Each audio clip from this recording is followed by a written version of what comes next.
Vou começar pela última pergunta, né?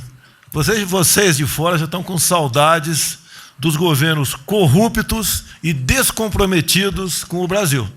É isso que vocês querem aqui. Obrigado, presidente. Claire, do Le Monde. Olá, senhor presidente. Desculpa vou voltar de novo nessa questão do meio ambiente. Só para esclarecer uma coisa, você tem o sentimento de que os números do INPE são mentirosos? É isso? Segunda pergunta... Eu não entendi a primeira pergunta. Quem é mentiroso aí? Os números assustadores do INPE. Tudo bem. Desculpa. Tá. Pode prosseguir a segunda pergunta. A segunda pergunta é sobre todos esses vazamentos sobre a Lava Jato. Gostaria de saber se você mantém, apesar de tudo isso, o seu apoio para o ministro Sérgio Moro. E, enfim, última pergunta. Eu vi que você falou de se candidatar de novo em 2022. E, se não me engano, quando você chegou no poder, você falou que você faria só um mandato. Então, gostaria de esclarecer também esse ponto para saber se você está pronto para essa reeleição. Vou começar pela última pergunta, né? Vocês de fora já estão com saudades dos governos corruptos e descomprometidos com o Brasil. É isso que vocês querem aqui. Porque se fosse um outro presidente lá tivesse tido em Osaka, já teriam mais 50 reservas indígenas demarcadas esse ano de forma subserviente. Tá? Isso mudou, você tem que entender que isso mudou, tá certo? Agora, eu sempre falei durante a campanha, se for feita uma boa reforma política, dentro dessa reforma, diminuindo o número de parlamentares federais, estaduais e municipais, entre outras, eu abriria a mão da reeleição. Como essa reforma depende basicamente do parlamento, e não minha, pelo que tudo indica, não teremos reforma política. Agora, em não havendo a reforma política, eu não estou mudando o meu posicionamento durante a campanha, até porque durante a campanha ninguém me acompanhou, nem imprensa local, muito menos a de fora do Brasil. Ninguém acreditava em mim. Agora, eu acreditava no povo brasileiro, estamos fazendo a nossa parte. Eu tenho falado, pela primeira vez na história do Brasil, um presidente da República está buscando cumprir com todas as forças o que prometeu durante a campanha. Agora, para a tristeza de vocês, tá? Se Deus quiser, tudo vai dar certo, uma política semelhante à minha continuar presente no Brasil de forma eterna. Não teremos mais pessoas como Fernando Henrique Cardoso, Lula, Dilma, entre outros, governando o Brasil. O povo entendeu que essas pessoas não representavam o interesse do seu país. Em grande parte, um governo voltado à corrupção e um descomprometimento com o futuro do seu país. A questão do INPE, eu tenho a convicção que os dados sim, são mentirosos, tá? E nós vamos chamar aqui o presidente do INPE para conversar sobre isso. E ponto final nessa questão. Tem mais uma pergunta? Lava Jato. Olha, se eu botei o Moro lá, é porque eu quero que ele continue fazendo o que tem que ser feito, né? Obviamente, ele não está na situação mais de juiz. Ele agora é um ministro da Justiça que tem, sob seu comando, entre outras instituições, a nossa Polícia Federal. Boa sorte a ele. E se eu não quisesse combater a corrupção, não o teria escolhido para ser ministro. Até porque ele não fez campanha para mim. Eu acho que ele votou em mim, não tenho certeza 100%. Tá? Mas em nenhum momento eu falei durante a campanha que o Sérgio Moro ia ser meu ministro da Justiça. Obrigado, presidente. Marta Moreira, Agência Lusa.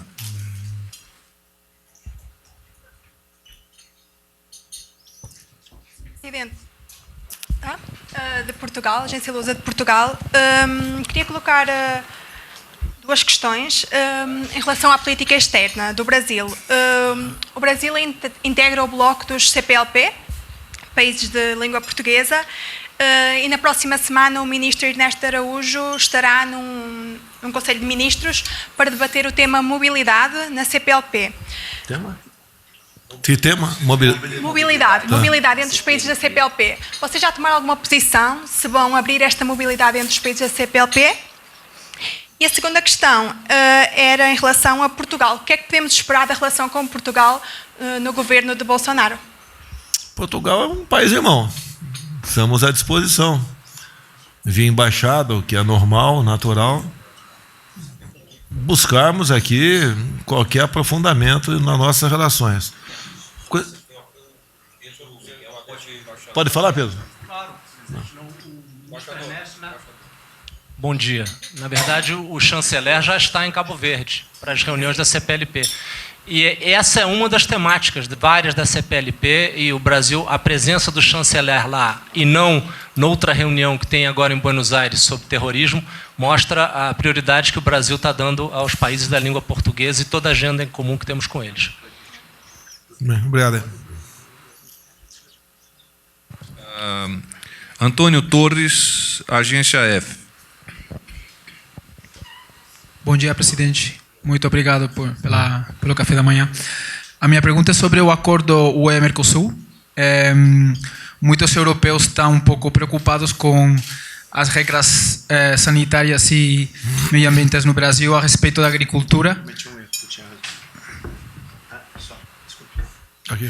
A questão é se o Brasil mesmo, esse problema pode travar o acordo entre União Europeia e Mercosul, porque existe um receio dos europeus sobre como é tratada a agricultura aqui no Brasil a respeito de pesticidas e de outros produtos que são utilizados. Presidente, o Brasil é um país que menos usa agrotóxico. Se nós estivéssemos vendendo veneno, vocês não comprariam.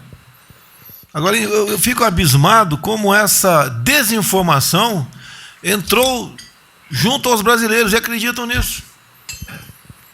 O primeiro mundo, em especial, tem um cuidado enorme com o que importa. 44º país